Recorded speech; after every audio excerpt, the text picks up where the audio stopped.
Welcome back, everyone.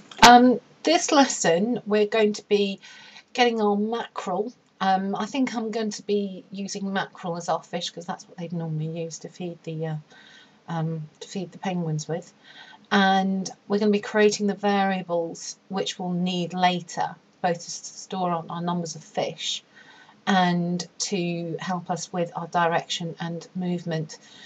Now, here we go. So we start off by getting hold of our mackerel.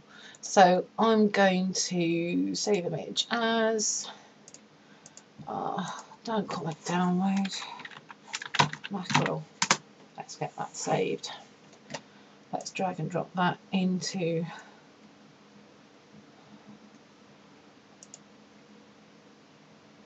my, where's my mackerel? There we go. Let's drag that. Let's pop it into PowerPoint. And that's drag that there. Right. Edit you thing again. So let's remove the background. Let's make it so it's got a tail and it's got a head and it's got all of its fins, and that looks okay. And I don't think I'm going to have to do some Uber editing. Keep changes. Now I'm also going to rotate it. I'm going to rotate it, flip horizontal so it's facing the other way. I like that.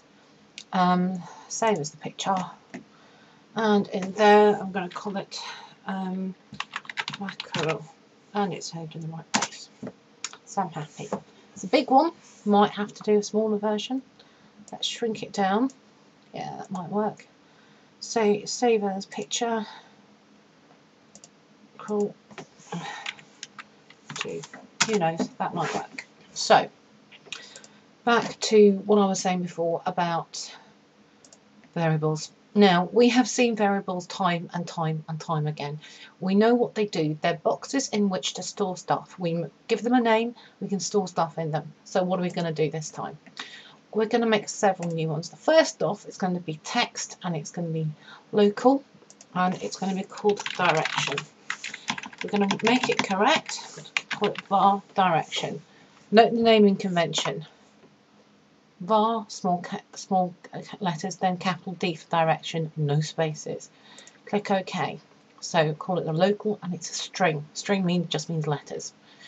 Another new one. We want integer, and we're going to call this var speed. And we're going to set speed initially to 50.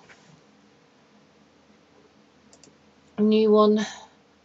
Again integer. Again local. We're going to put that var distance, and I think we'll set that to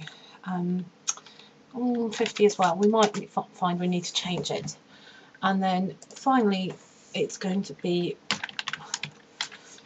a score, and again that's going to be an integer, and we're going to make this global this time because we might want to display other people's name and people's stuff at the end. Now there's one final thing I'm going to do. I haven't included I haven't included it in my initial plan, but I think this is quite cool. If we have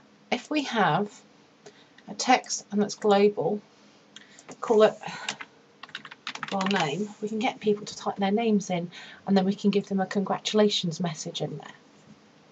So that's cool. Okay, close that. Now everything else is going to depend on various bits and pieces, but I think we're going to put in our mackerel. I'll call this penguin. That's better. Let's insert our picture, draw it out up there,